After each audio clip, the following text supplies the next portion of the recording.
God's favor. I got to meet Matt and Anita Staver, and there's a lot to all of this, but W.I.N came to fruition, and that was, just remember that when we show up, we win.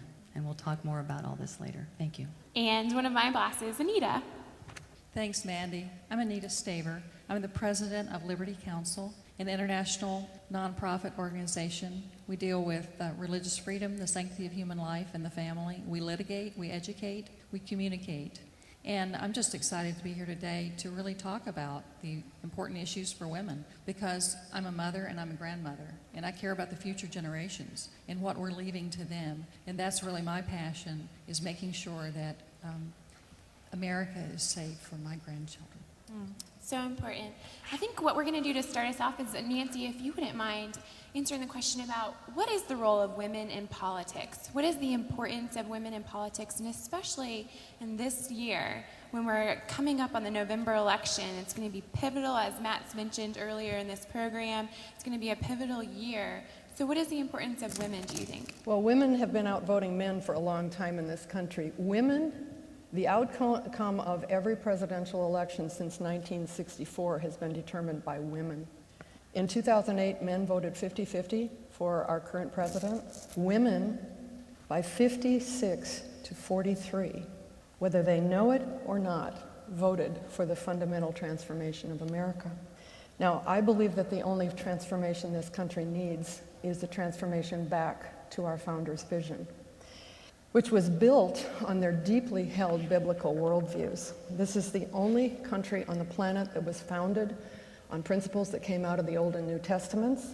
And God has so blessed this country that we have done more to raise the standard of living for more people in more places than any other country in the history of the planet. And that's not just materially. Our missionaries are in every corner of this world. This election year is not going to be about Republicans and Democrats. It's going to be about America. It's going to be whether we begin to rebuild this country on our founders' vision, or if we choose to go a different direction altogether. Now, in 2010, I completed a master's level course on worldview, founded by Chuck Colson, because I wanted to understand the bigger picture of what drives things in this country. And one of those worldviews caught my eye. And this is what I think women need to be aware of. This worldview was founded by Karl Marx, who was an avowed atheist. He believed that everything is matter. You, me, the house, the horse, the sky, everything is just simply matter. He believed that all the problems in the world are because some men are greedy and selfish, and that no one should have any more than anyone else. He believed that government should own and control everything, and that redistribution would make everything equal and fair for everyone, and we'd all be happy. It's all about the material. In our efforts to equalize things, we've spent over $16 trillion in the war on poverty, and the poverty level is just about where it was when we started over 50 years ago. It's no coincidence that we are a nation that is $15 trillion in debt. That's $46,000 of government debt for every person in America, from your baby to your grandmother, ladies. Every one of us is carrying $46,000 of government debt over and above what we owe ourselves. This debt is a moral problem of biblical proportions, and it may bring this country down. No nation, you heard Mark Nettle this morning, no nation whose debt has ever gotten to this level has ever survived. Jesus didn't say give your money to Caesar or Uncle Sam and let them take care of the problems of the poor. He actually said, you, Mr. Samaritan, you cross the street and help your neighbor. Then, another really important point. There's Joseph Stalin, a ruthless Marxist leader responsible for 20 million deaths in this past century, who said that America's strength is in its patriotism, its morality, and its spiritual life. He said if we can undermine those three things, America will collapse from within. This is exactly what has happened to our country in the past few decades. The left, ladies, has been wrapping constitutional-sounding ideas, phrases, around their leftist agenda, and now biblical-sounding phrases around a secular left agenda to deceive the American people, and women are falling for this all over the country. The left ideology has filtered into education, our courts, our seminaries, our churches. It dominates the culture of media and entertainment instead of Christians standing on biblical truth and influencing the culture. The secular culture has influenced and absorbed Christians and the church. If America is going to come back, it'll take every American, and especially women, who is awake to show up, to stand up, and speak up for their country and their God. It's absolutely critical that women especially connect the dots between what happens in Washington and how the ideologies and the decisions that are made up there affect every person that we love. Right now, women 50 and under, right now, are polling 2-1 for the current administration. The only thing worse than not voting is not knowing who we're voting for and why. I want to close with just telling you a little story about what happened last year with Anita and Vonette Bright and Shirley Dobson and I and several other women whose names you would know, got together for one day in Washington, D.C. to strategize a way to change the culture. Well, we had a very intense day of conversation. And at the end of the day, we finally concluded that no movement we could start would make a difference or be sustainable unless we, the people of America, come back to our first love. So we founded something called the American Prayer Initiative, a very simple but very strategic prayer initiative for this country called can you hold up one of those cards? Okay, there are these cards around that will lead you to the website. But the strategy here is we're praying right into the principles in our founding documents. One short prayer each day of the month, repeated every month until the election. Thank you, Vonette Bright. That was your idea. This is not intended to take away from or replace any other prayer effort out there. It's just to enhance and enrich whatever else you're doing. We're on Facebook and Twitter, and if you want, the website will send a prayer reminder to your email every day, so you don't even have to think about it. Our country was built on faith in our beautiful God. And if we return to Him, He will stick with us, and we will indeed rebuild the real United States of America. Thank you.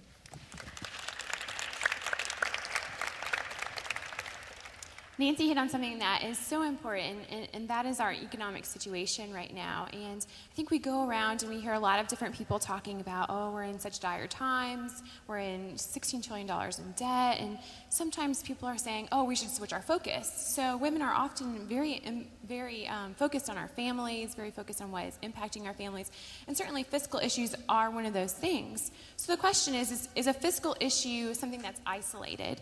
Can we look at this $16 trillion in debt and think, oh, that's just an economic issue?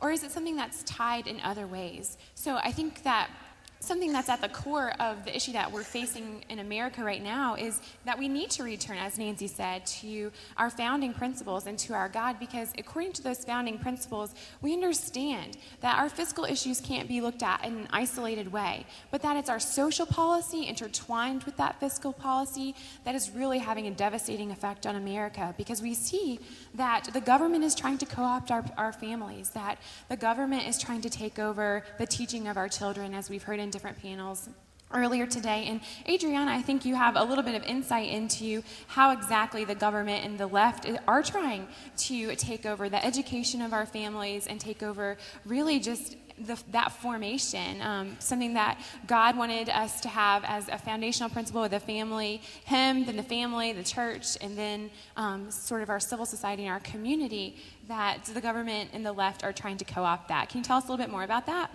Sure, absolutely. Is this on? Yeah.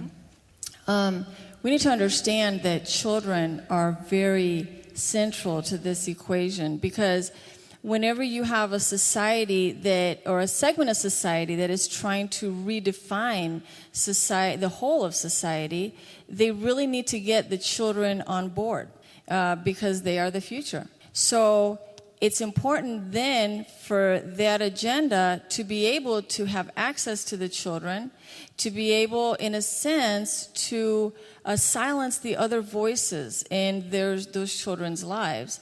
And that is, in essence, what we are seeing in our society. We're seeing a systematic shutout of the parental voice in children's lives. And we see this in the educational system. We see this also in healthcare, where it is very systematic, and it is even done at the court level. Parental rights in our nation have always been upheld as fundamental rights. And we've heard so much about fundamental rights, God-given rights. Those are our God-given rights. I think that it is so important for us as a nation and as individuals to really understand what are fundamental rights and what are non-fundamental rights. Because fundamental rights are the ones that are given to us by God, and they're the ones that we need to cling to in order to preserve freedom. They're the ones that we need to protect in order to preserve our freedoms. The non-fundamental rights are really government-granted privileges that we need to really hold with a little bit of skepticism, because they can bind us and tie us down. And we see that today in the national debate over women, and how women are not recognizing it's a lack of education in its core. They're not recognizing that they're giving up a fundamental right. I'm talking about the Health and Human Services mandate, by the way.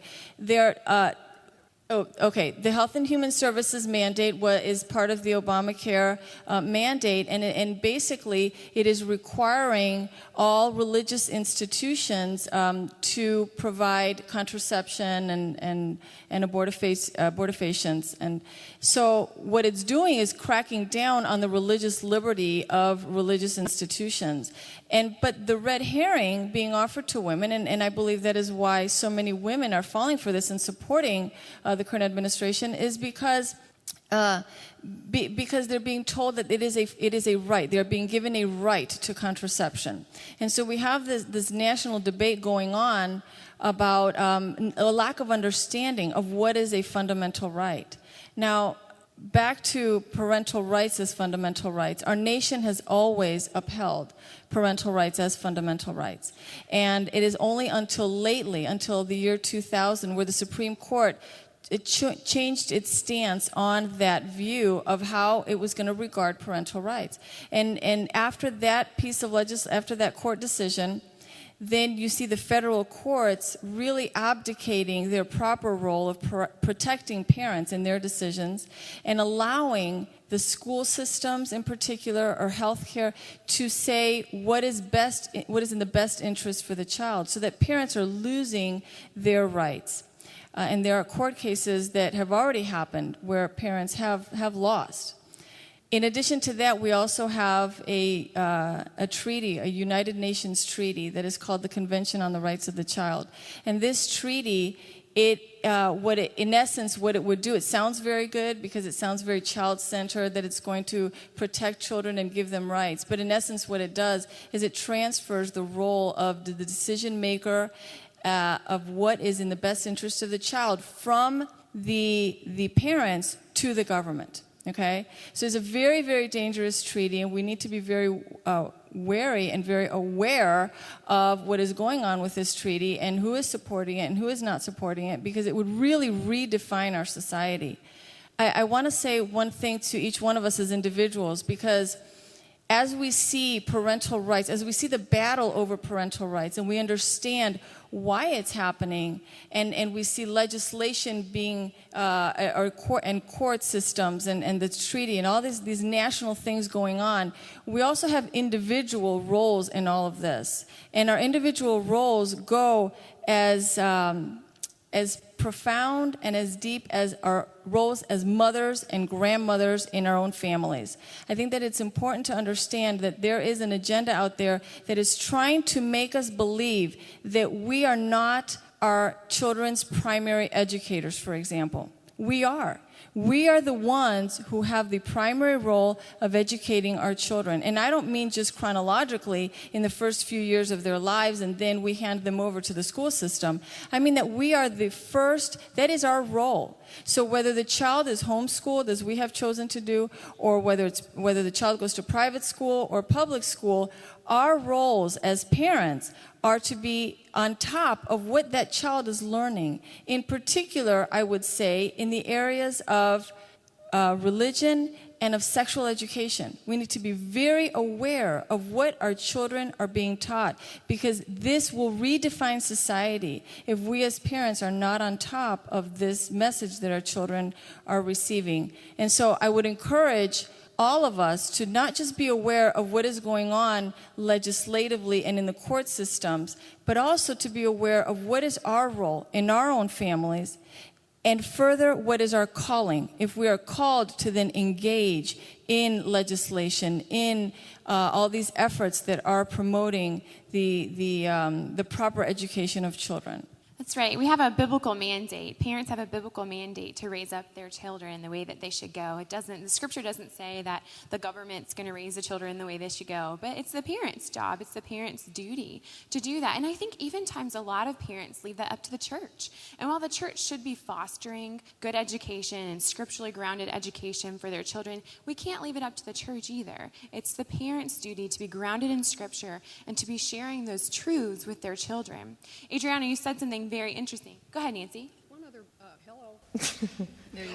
there's one other biblical mandate that is glossed over quite a bit, and that's the biblical mandate to the older women in Titus 2, that the older women are to teach the younger what is good, and that the older women are to teach the young men self-control.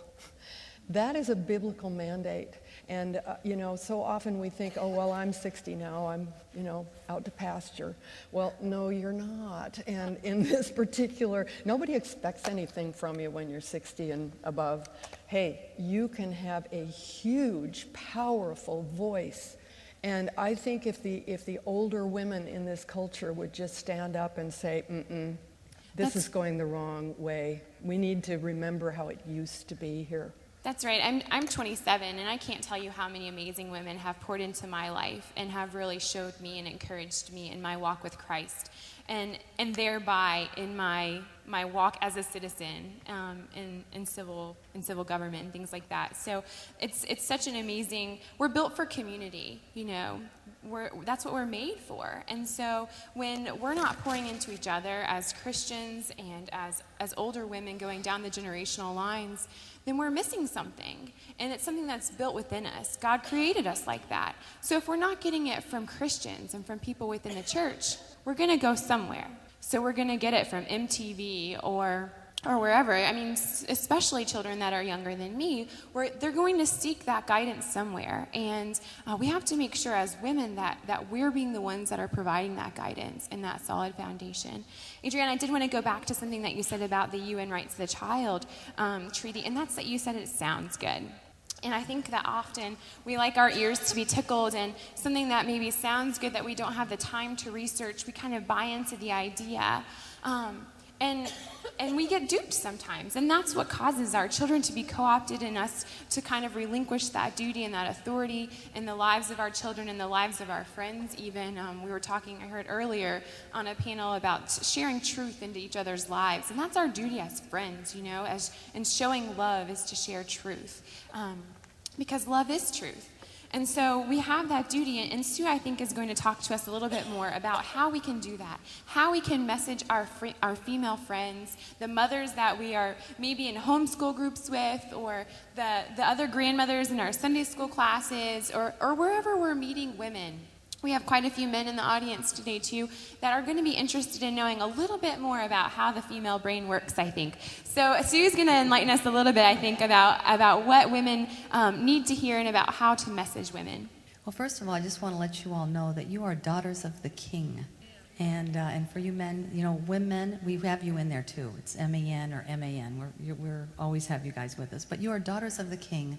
And I'm so proud of each and every one of you for being here, to wanting to get involved and to get educated and to get equipped, because that's what we at Women Impacting the Nation does, what we do at WIN, is we educate and equip you with God's knowledge, with truth about our faith, our freedoms, and our family, and we support those who take a stand for those Judeo-Christian values upon which our country was founded.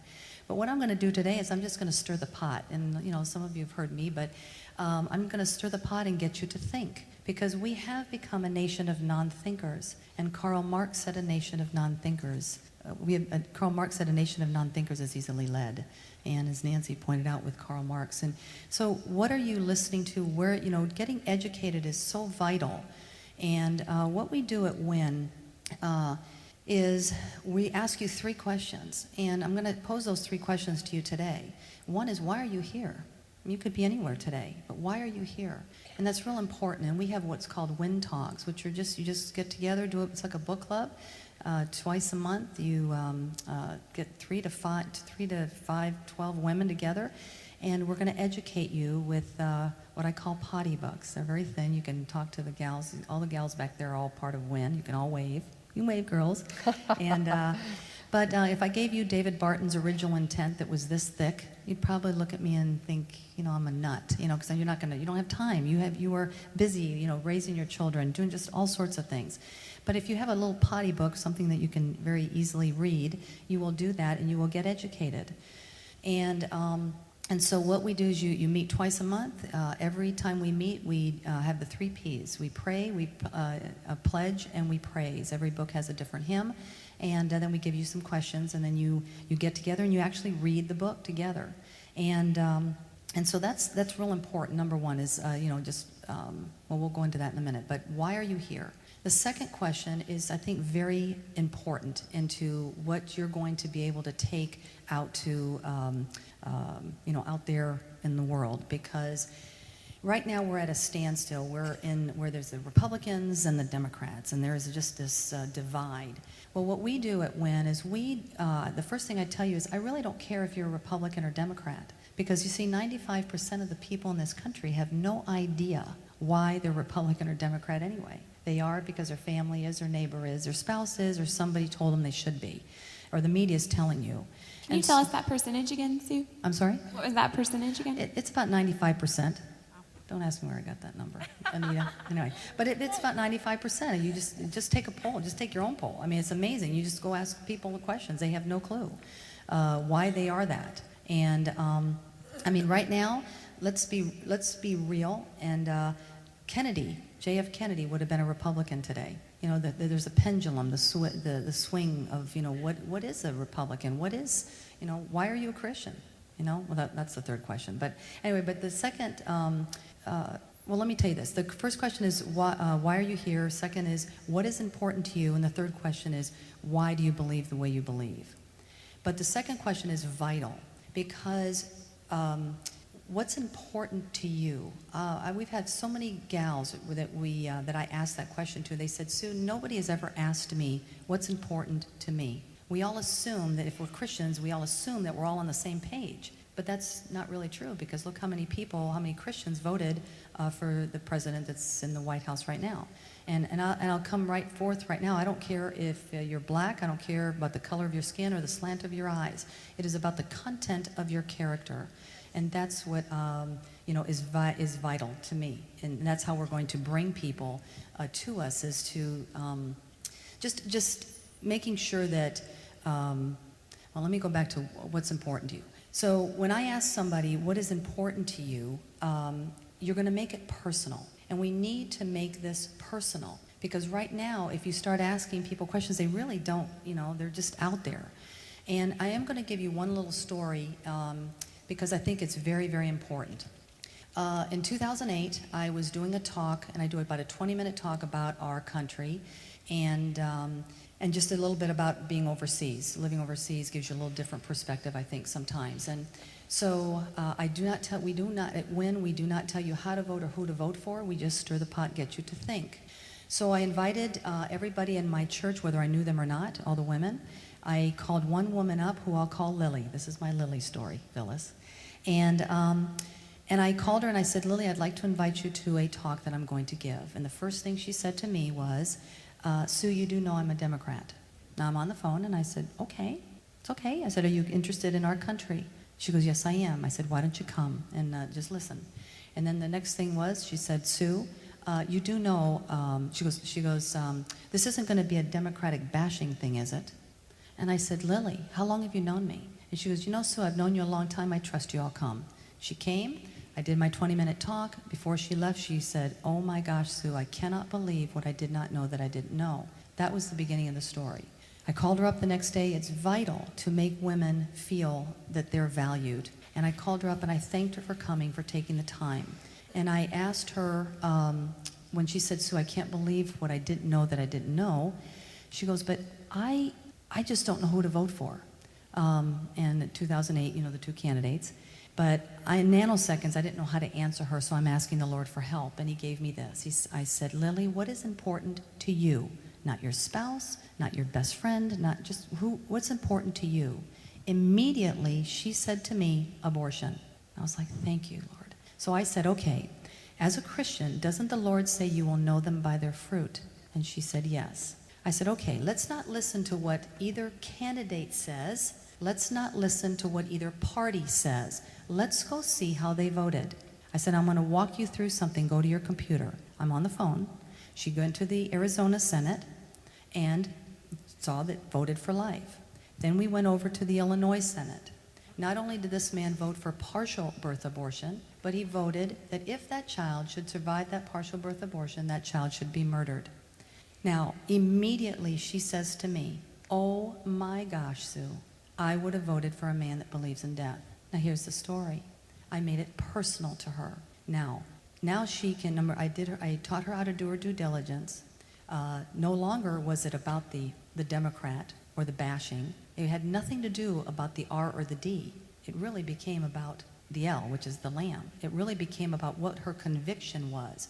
So making things personal. Now then she can go to bed, you know, put her head on the pillow, and you know, now she feels good because she can vote her values. And it's about voting your values. And if, you know, your vote is a seed, and you will reap what you sow. That's right. And so it's so vital that we make it personal, ask people, and then we're not confrontational. We don't want to lose our Christian witness. But so just asking, you know, what's important to you, and then why do you believe the way you believe? I think those three, and we can go into a lot of other things, and you know, maybe for our questions, but we teach from truth versus emotion and conjecture. And so that's just a little bit about how we get people engaged. Thank you. That's great. It sounds like such an awesome ministry to women, and such an amazing way to reach out. And I think I'd like to put a word on something that you kind of mentioned without being specific about it, and that's discernment. Whenever we're messaging anyone, especially women, especially on sensitive issues, we have to use discernment. Something that one of my colleagues is constantly telling me is not to cast my pearls before swine, and something that that's really something that's resonated with me a lot, just because I live and work in D.C., and it's obviously a very polarizing area. And I definitely want to take the opportunities I have to minister to other women and to share the truth with them and to share love with them. But there's a certain way that you have to do that for each individual, because everyone is different. And so when Sue mentions that she mentions a short little prayer to the Lord before she engages her friend on the phone, that's discernment, and that's seeking the Lord. And that's what he wants of us. He wants relationship of us. And when we cultivate that vertical relationship, it enables us to have those horizontal relationships. So we have to use discernment in how we're talking to other women, but we also have to use discernment in how we select our leaders. And actually, I think Anita is going to share with us a little bit about what women are looking for in a leader, and how we as women, for the most part, I think in this room right now, can use discernment as well. Thanks, Van. It's on. You know, sometimes it's hard to put women in a box and say we're all that. We all do the same thing, and because we don't. I mean, we have commonalities. We all know what it was like to be a girl, a teenager, maybe a young mother. Maybe many of us are older mothers and grandmothers. But we do share some common bonds. And I guess we're talking more today about Christian women, women of faith. And we certainly have more commonalities through our faith than we have differences. So we can overcome those differences and sort of then talk about how it is that you talk to your friends, because we probably want to start with our Christian friends. If we don't reach them and those in our family members, it's going to be hard to move on to somebody else. We all know what dreams motivate us and what inspires us and the kind of people we're going to follow. And we know it takes special people that that we'd be willing to follow and do things. More than anything in leadership and what we're looking for is to have leaders with integrity. I think we could all agree with that. If you can't trust their word, why do you want them speaking for you? If I'm going to sit up here and lie to you, why would you ever listen to a word I said? So the first thing, if the person you're speaking to doesn't trust you, they won't listen to you. And so we have to be also looking for leaders who are trustworthy. Across party lines, over 65% of women say that integrity is more important than ability or intelligence. So they could be the smartest person in the world, but if they're going to lie to you, who needs them? Let me give you an example of how that works in politics. There was a trial attorney, Roxanne Conlon, who won her party's nomination for governor of Iowa in 1982, but she lost the race. Well, how did that happen? The problem was a matter of voter trust. When she disclosed her 1981 income tax return, it showed that she and her husband paid no taxes due to a tax shelter used by her husband's business. The problem wasn't that they used a tax shelter, but the problem was she looked like a hypocrite because she had previously opposed that same tax shelter. And a post-election poll showed that 1/4 of the voters cited the tax issue as a reason for backing her opponent. Women want integrity, and we won't tolerate a phony. Believability is the first thing that impressed many of us about Sarah Palin. She came on the scene as sincere and intelligent and enthusiastic. Of course, she had some qualities that worked against her, and I'm not talking about John McCain.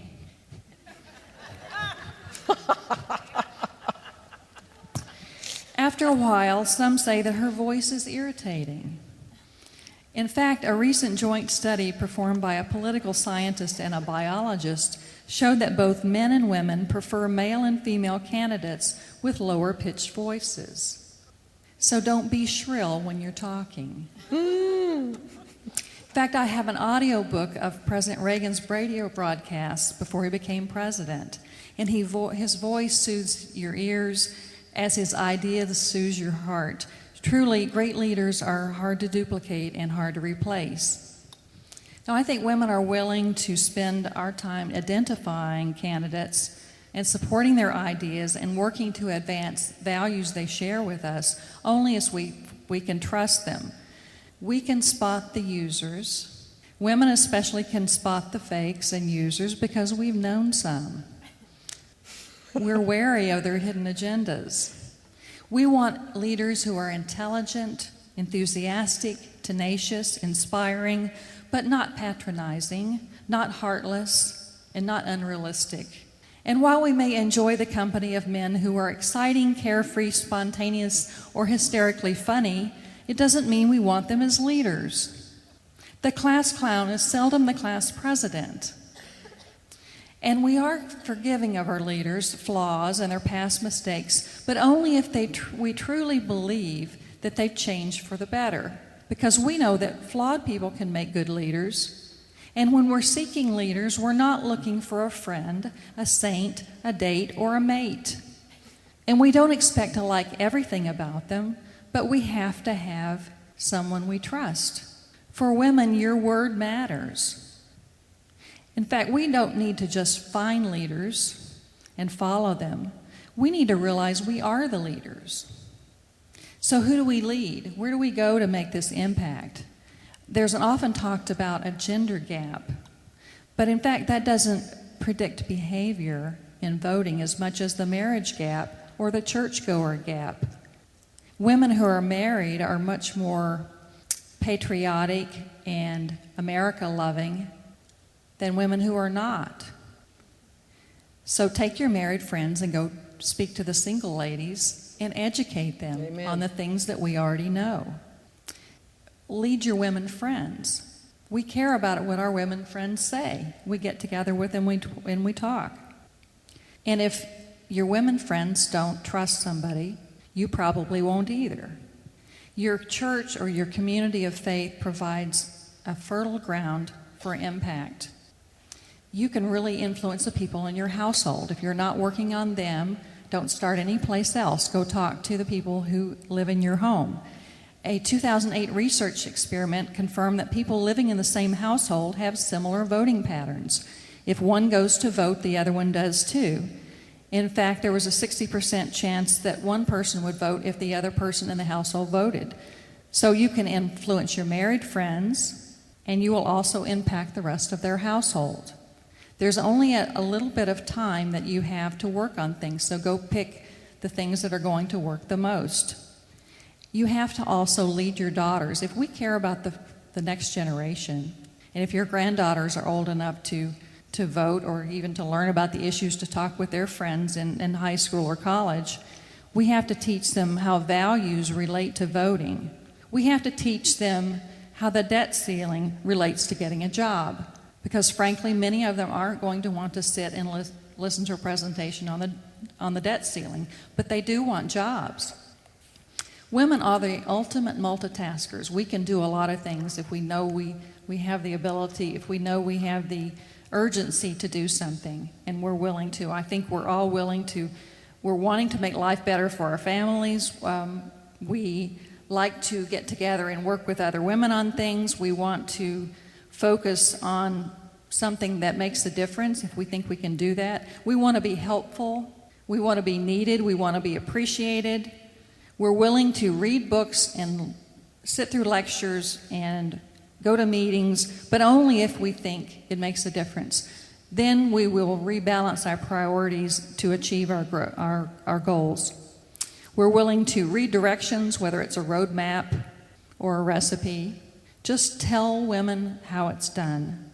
Words are our tools, and we'll use them to make the world a better place.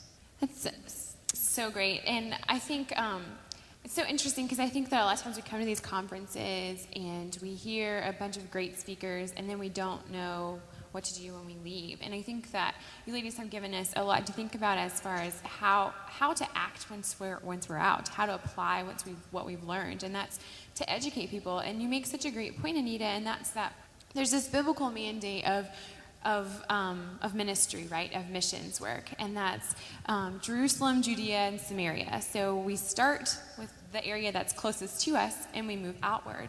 And so your point with starting with our families, as people that are already in our spheres of influence, is such a great point. And I think that if we did that, if we each one reach one, is something that I say a lot, especially as a teacher. If I can just reach one student this semester, it's worth it, because then hopefully they'll go and reproduce themselves. And so that's something that I've always held to. But I think that if we can each reach one within our communities, and then as we move outward, just maintain that focus, I think that that's so important. And so I just wanted to kind of summarize a little bit more. We can definitely educate people, but there are other ways that we can get involved as well. And whether that's you are a mother, whether you're a grandmother, whether you are a single female, and you're just looking at ways to get involved. And I think that one of those ways, which I know actually Nancy mentioned, and maybe she can give us a little bit more of her experience, but one of those ways is campaigning. One of those ways is going out and speaking on behalf of those individuals that are running for office that do share your values. And that starts with our sphere of influence, with our families, with those people that we come in contact with on a daily basis, making sure that they're aware of who we are endorsing, I guess, maybe in an unofficial capacity, but knowing who we've researched. We've done the research. You've looked at different kinds of voter guides, and you know this is the person that is with me on abortion. This is the person that I know that is not going to vote for a partial birth abortion bill, and the other guy maybe will. And so, doing that, do you want to tell us a little bit about your campaign experience? Or about we don't have time. No, but one thing I did want to mention is research tells us that women tend to make up their minds who to vote for by listening to people they trust. This is huge. Last go around, they were obviously trusting Oprah. We really need to change that. And one other thing is that research also tells us that word of mouth, even with all the Madison Avenue and the billions that are spent, word of mouth is still the strongest and longest lasting and most effective advertising there is. We tend to discount our power and our influence. But your friends, trust me, know you're going to conferences like this.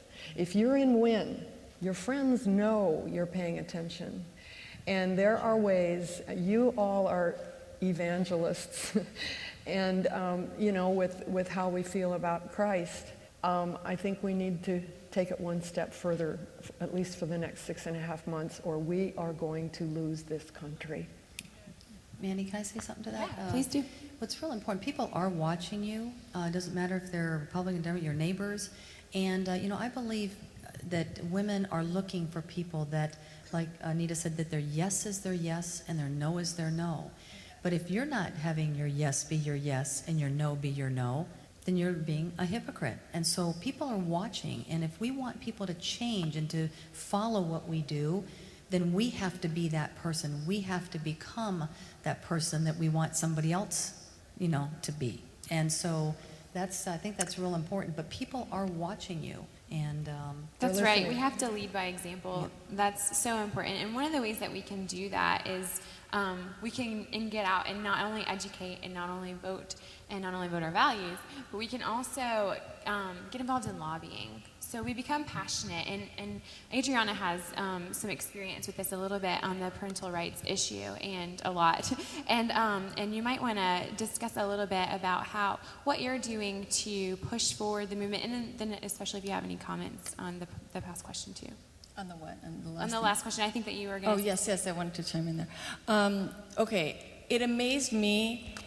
In 2011, we in the state of Florida passed a parental rights memorial, and what that is, it doesn't really have the force of law behind it, but what it says, it's a call on Congress to say, go ahead and do your part in passing the parental rights amendment to the U.S. Constitution, because we, the state of Florida, are on board with that amendment. What amazed me was this small number of people. It was basically 3 of us who wanted to see that passed. And so, and of course, it was the legislators who actually did the passing of it. But it amazed me the amount of, maybe power is the right word, that an individual can have. Never discount your voice and the power that you have. If you want something changed, you have access to your legislators. You have access to go to Tallahassee. And I saw this happen in my life. Someone who I would never have seen myself do something like that before. So I just want to encourage you on that level to become engaged and to never say, I'm just one person, because one person can do so much. And then another thing that I wanted to say on the issue of what can we do now, because we have a long-term vision and a long-term goal of being proper influences in our society. And as it has been said, that influence begins in our family, with our children, with our grandchildren, and the people immediately around us. But we also want to influence today, and we want to be active today in the upcoming elections. And one very powerful tool that I have found is getting other people to register to vote. Because in the state of Florida, I think we are tied for 3rd place in electoral votes. Okay, but of the top 4 states, we are the only one that is undecided which way it's going to go. So it is very important that in the state of Florida, we have a very critical mission and a very critical role. And it's also significant that many Christians are not registered to vote. We would be surprised at the number of Christians who are not registered to vote or who are not voting. And so I think that all of us here, obviously, we are engaged. And so we can go and seek out people that are not registered to vote and ask them to register to vote. And if I may, I will point you to a website where you can do that very easily. They will, it's flfamily.org. flfamily.org, and if you go on the right-hand side, it has a little tab that says something about voting. And there's a whole tool there of being able to know who around you in your vicinity is not registered to vote, that you could then go and talk to them, either through email, knock on the door. It gives you the whole process, and it lays it out for you very well and very easily. And so I think that that's something that we can all do, is try to get people to register to vote and get them out to vote. Nancy? 3 things now. One is this voter ID project. It's called Champion the Vote. One of them out there is called Champion the Vote. And what they have done is, through a lot of research and a lot of tabulation, they have identified people around your house, your neighborhood, 10 by zip code, of conservative people who think conservatively that are not registered to vote, if you don't do anything else. And what fun that would be to meet other conservatives in your neighborhood that think like you do. Okay, that's one thing. Florida is the other. We have California, then Texas, then New York, then Florida. Florida has 29 electoral votes. You can't win the presidency without Florida. Florida, of the 7 to 10 swing states that will determine the presidency, most states are red or blue. They've already declared, but there are 7 to 10 swing states. Florida is the big brass ring. We are it in terms of we've seen it's happened twice. It's come down to 537 votes in the state of Florida determined the presidential election. If every one of us in this room registered 5 people, that's more than the people that voted, okay, that determined that election. The I-4 corridor between Daytona Beach and Tampa is the swingiest part of this swing state. Do we need, we're sitting smack dab in the middle of the most important and expensive political real estate in the country. If we don't do it here, I would hate to see us wake up in the morning on November 7th and go, oh, I could have made those phone calls. We've got to do our duty in Florida. I have one other thing to spin off of what Adriana was saying. My husband spent 18 years in the United States Congress, and this is a story about your influence. Petitions are critically important. They are important, but if he would receive one well thought out, reasoned letter from someone who had thought it through, taken the time to write it out and put a stamp on an envelope, he would always think, that's one fellow that took the time. I'll bet there's 1,000 others out there that are thinking the same thing. Now, these members know full well that their elections are often decided by a lot less than 1,000 votes. So the reason I'm mentioning this is that if you've got something that's passionate on your heart, put it to paper, and I'll tell you, your congressman or your congresswoman is listening to their constituencies because they know that you pack a lot of weight. I mean, yeah. So don't ever underestimate the power of one. Right. I actually wanted to emphasize the same point because, like I mentioned, I work in D.C. on more of a national level. And so when we're trying to discuss these different issues with different members, something that they do often want to know is, well, how many members of your organization are in my district or in my state? And they want to know that because they know that that's the key to their reelection. And job security is important to everyone, let's be honest. So just making sure that you're engaging your members, you're sending them to Washington, D.C., especially on a national level, you're sending them there to Washington, D.C. to represent your views. They're not going there to represent their own views, even though that's often what they wind up doing, and that's why you want to make sure that they share your views. Amen. But you're sending them there to represent you.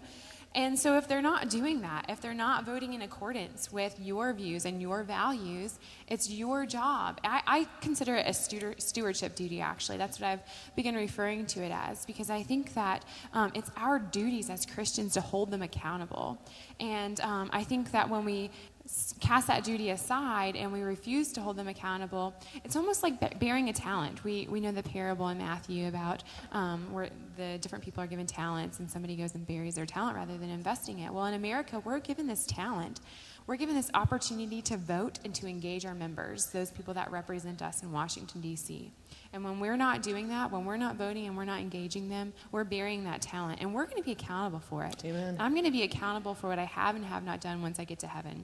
And we do actually want to take some time. We have about 14 minutes left, and I know that we have questions on the broad spectrum of concepts that we've discussed here. So please do go ahead.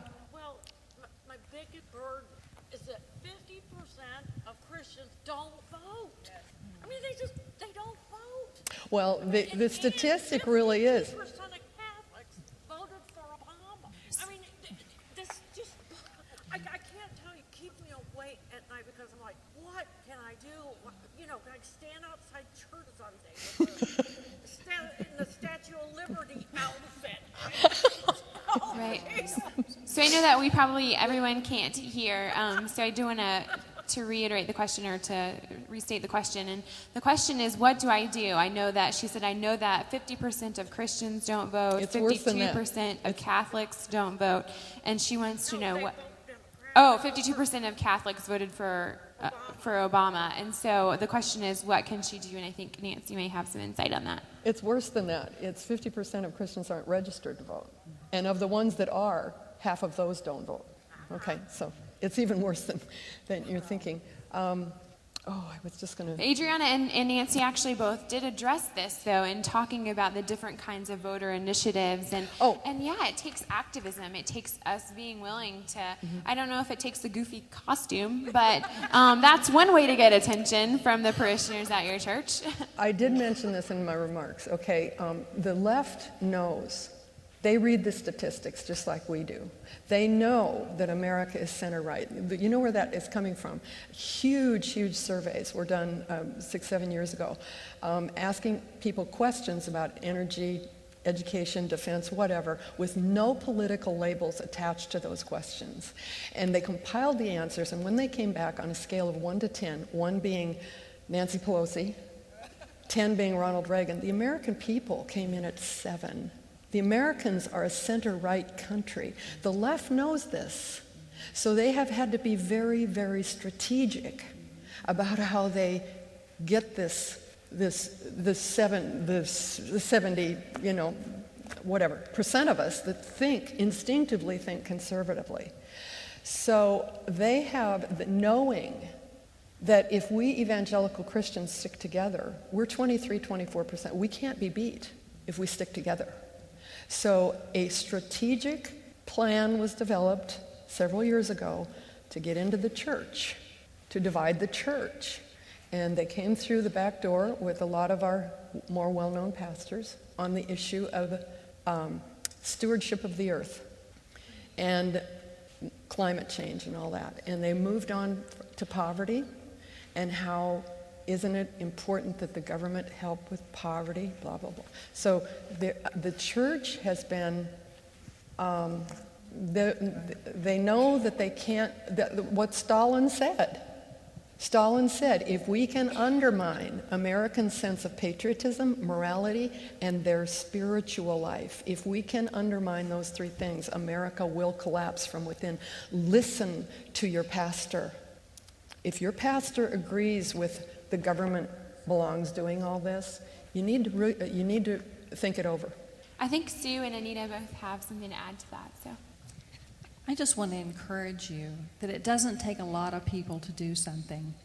You can get together with 2 or 3 of your friends, and if you had an initiative or a bill or something that you had an idea, if you went down to your congressperson and said,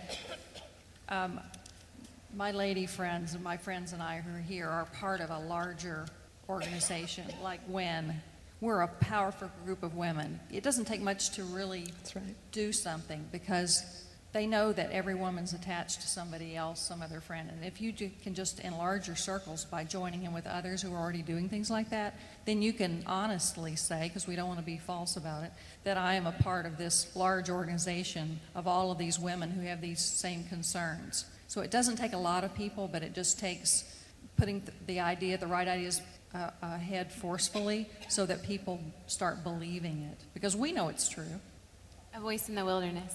Go ahead, You know, Sue. it's if only a quarter of the Christians, there are 60 million evangelical Christians in this country. If only a quarter of the Christians would vote God's way, we wouldn't be in the pickle that we're in today. But I think that to make it, because we seem very overwhelmed because there's so much being thrown at us that we want to kind of run, go into bed and put the covers over our head, because it's like, I don't want to do it. But if you make it personal, then, because if we all come from a different, let's say Nancy's doing something, Adriana, myself, Anita's doing something, and we're all telling you to do all these 4 things, you're going, I don't have time for that. So that's why I believe very strongly that if you find out what's important to somebody, then, can you imagine, Nancy's doing her thing, Adriana's doing her thing, I'm doing my thing, Mandy's doing her thing, and every one of you is doing your own thing, and we as the body of Christ will get something done. But we can't all feel that you don't have to feel like we all have to do the same thing. So make it personal, and I'm going to plug what our group likes to do is we like to promote everybody. We really, as long as they are, Bible-based, character, integrity, then, promote somebody that's doing something. It doesn't have to be WIN, but we promote everybody. So right now, if I see a mother in line, and you just have to learn to be bold, be humbly bold. You are the daughters of the King. What God do you serve? I mean, one person can make a difference. California, Idaho, Texas became states by 1 vote. Rick Green, that one of the books that he has, he lost the Supreme Courtship by 1 vote per precinct. 1 vote. Your 1 vote makes a difference. A madman was put into power by a chancellor, and that was 1 vote, and that was Adolf Hitler. Don't tell me your vote does not matter. It matters. Okay, so what I do, be humbly bold. I'm standing in line. I see a mother with 2 kids. I know her passion is kids. Now, I'm not going to throw all this other stuff. Can you imagine? Can you believe that only, you're a woman, 53% of the people don't want it? I can't go that way with her. That's right. She's going to go, what is this nut woman, I'm the whirling dervish, Anyway, but I can have this in my pocket.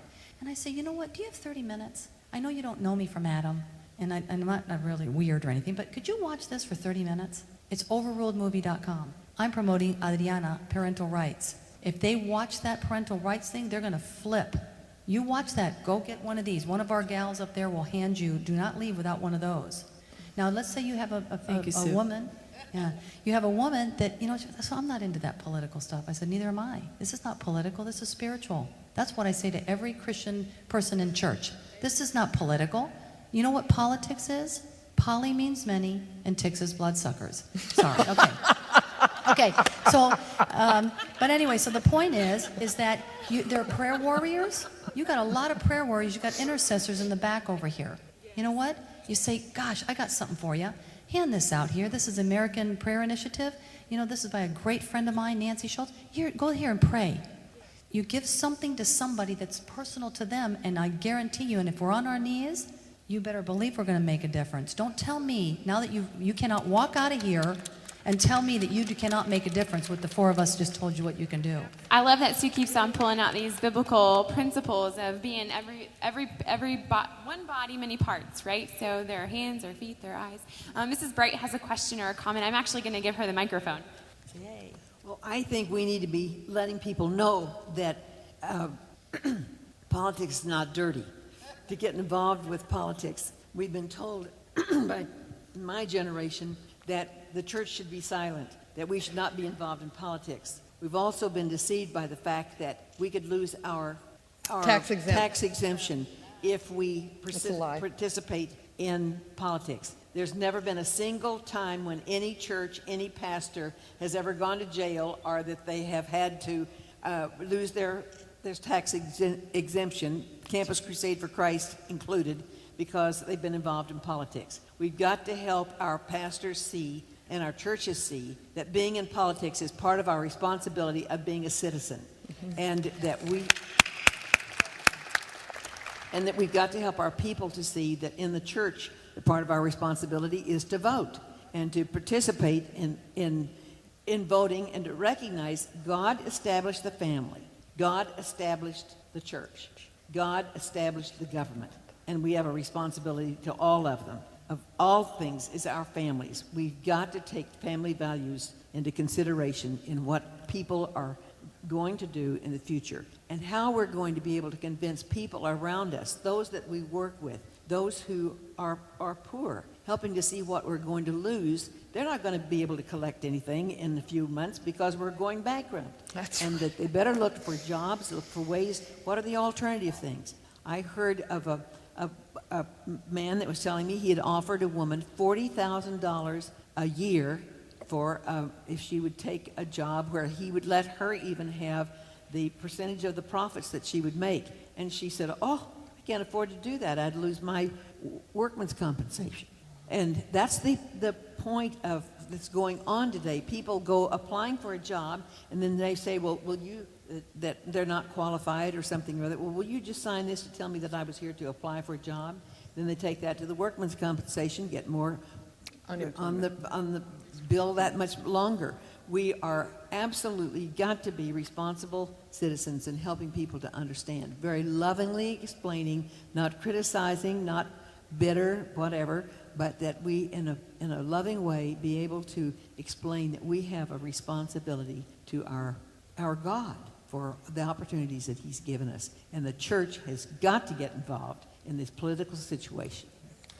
That's great. Yeah, just 1 second. I did want to highlight, we do have a resource guide. I'm not sure, Stu, if the ladies right back here have copies of it for you, but the Liberty Council website, and I know that these ladies have websites, there are quite a few different websites on that guide, but you've been hearing a lot about this nonprofits losing their tax exempt status and things like that. We have resources on our website that go into detail about that. And I want to encourage you to go to, it's lc.org in case you don't get a copy of the resource guide. But at the bottom of that webpage, there are links to abortion, to different pages on abortion, the family, parental rights. You'll see resources on things like immunizations and vaccinations.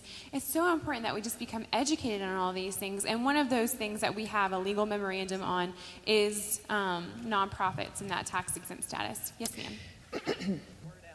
We just heard, we're being recorded, so I just wanted to repeat what you just said. We just heard from a mother that just lost her son in Afghanistan, who said that we owe it to those soldiers that have been sacrificed and to the families that have sacrificed those soldiers to make sure that we're voting and that we are following through with that stewardship duty. Sorry, I just wanted to make sure that that was on tape. Did you have something that you wanted to add? No, you met me in Fort Lauderdale. And, Yes, we do remember he was you the now. youngest of the SEAL team. They said Yeah. that, but he's Oh, he's not? Oh, okay. That's all I thought you were talking about. You, anyway, on the SEAL team, though, right? Mm-hmm. Yeah, we met in Fort Lauderdale. And God bless you for that. But that's huge. These people. spit in the Free- eye of any family that's given their children. Freedom is not free. Freedom No. is not free. You know, Our face say, I won't go to the when we have our young people over there putting their lives on the line for our welfare and freedom, the least we can do is stand up and speak out. The least we can do. We were handed our freedoms on a silver platter. We have a duty and a responsibility to do something about turning this country around. Now, let me just, thank you. I have one other thing that is We're very... actually out of time, and I want to make sure that all of you are able to get to your next breakouts, but I think that Nancy's going to kind of make one last comment for us. One last comment. We are, we're up against a very alluring message. Vote for me, I'll give you this. That's the left, okay? I'll give you this if you vote for me. We have got to figure out a way. That's a very easy message. Now, one thing, there's been a huge research project. This was done by a sociologist on the left. What he discovered, and they've been using this for years, what he discovered is that you can throw stats, data, numbers, logic at people from here to kingdom come. But there's one thing that will trump all that, and that's if you can hook in to a person's sense of what is moral, what is right and wrong. And so ladies, grandmas, you know the difference between right and wrong. You were reared back then. You know. And we need to start speaking out about the difference between right and wrong in a way that speaks to people's hearts. Thank you all so much for coming. We'll try and stick around down here if you have specific questions for us. But other than that, you're dismissed.